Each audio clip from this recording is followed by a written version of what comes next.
Let's start by picturing your typical morning. You wake up, maybe check the time on your phone, wash your face, grab a quick cup of coffee, and hop into your car. We pretty much take all these routines completely for granted, right?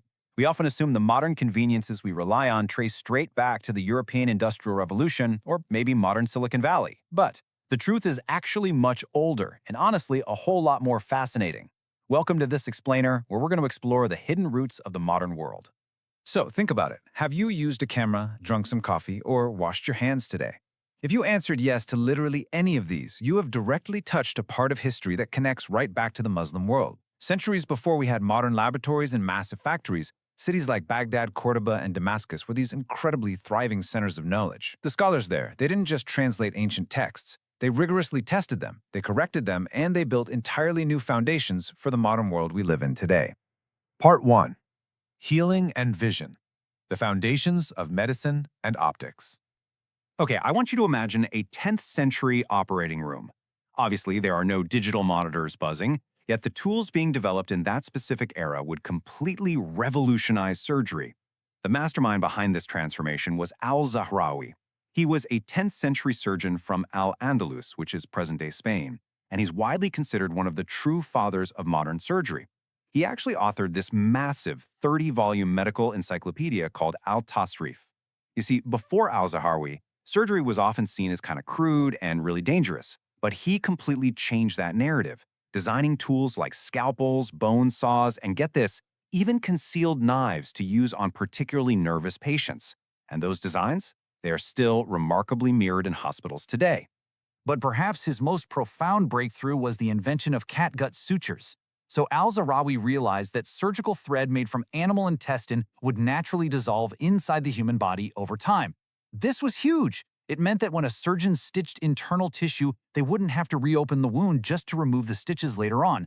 Think about that for a second. A 1,000-year-old method still forms the absolute basis of the modern absorbable stitches that surgeons use right now. Now, shifting gears from medicine to physics, we find a profound paradigm shift in how humanity actually understood vision. For centuries, ancient thinkers believed this deeply flawed theory that our eyes emit invisible rays to kind of touch the objects we're looking at. But the 11th century scientist Ibn al-Haytham, he challenged this head-on. Insisting on rigorous testing rather than just blind acceptance, he proved that vision actually works the exact opposite way, that light travels in straight lines and enters the eye. This mindset alone really established him as an early pioneer of the scientific method. And to prove his theory, Ibn al-Haytham conducted a really famous experiment using something called the camera obscura. Basically, by letting a tiny, focused beam of light enter a completely dark chamber, he observed an upside-down image of the outside world projected onto the opposite wall. It's actually fascinating to note that the Arabic word for a dark room is camera. Yep, that is the very root of the word camera. So the technology in the device you're likely watching this on, it was literally born in a dark room 1,000 years ago. Part 2. Mechanics and Chemistry. Engineering the Future. If you've ever driven a car, well, you owe a big debt to the 13th century engineer Al-Jazari. His real genius lay in creating a mechanism that converts rotary motion, so circular movement, into linear, back and forth motion. He developed the crank and connecting rod system. Now, originally this was designed to make water pumps more efficient for agriculture in really dry climates. But this exact same mechanical principle now underpins the pistons in modern internal combustion engines. How wild is that?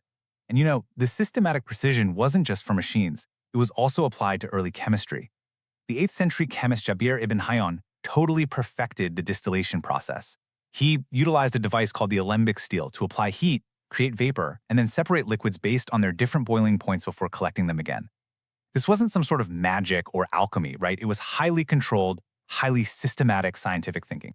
By perfecting distillation, Jabir ibn Hayyan moved chemistry away from mystery and into the realm of serious experimentation.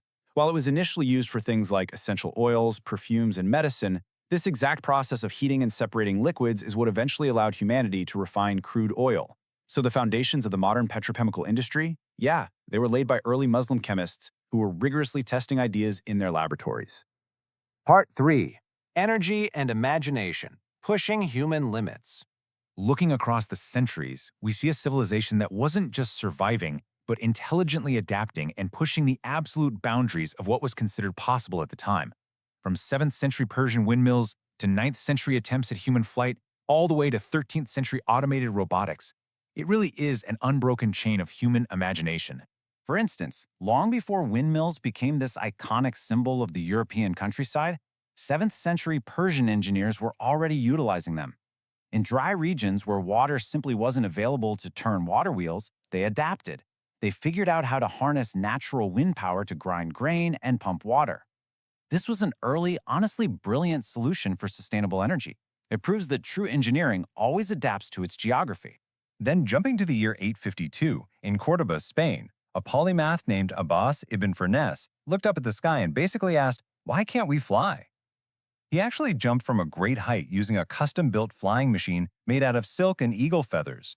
And while yes, he did crash land, his survival and his subsequent study led him to realize a really fundamental principle of aerodynamics, the crucial need for a tail structure for landing stability. The guy was out there risking his life to test flights centuries before Da Vinci even drew a sketch. And that same boundless imagination fueled Al-Jazari's famous elephant clock. This wasn't just an automated, water-powered timepiece. It was a true masterpiece of interdisciplinary design. It featured an Indian elephant, an Egyptian phoenix, Chinese dragons, and Arabian figures. It beautifully celebrated international knowledge, standing as a real testament that true innovation happens when we combine the best ideas from all around the world. Part 4. The culture of everyday life, coffee, dining, and hygiene. So technology and science are obviously vital, but this era also sparked profound cultural shifts, beginning with the beverage that basically fuels the modern world: coffee. According to tradition, it was actually discovered by an Ethiopian goat herder. The beans were then taken to Yemen, where they were boiled to create a drink called al-kawa. This energized drink fueled Muslim coffee houses, and it created brand new social spaces for conversation and intellectual debate.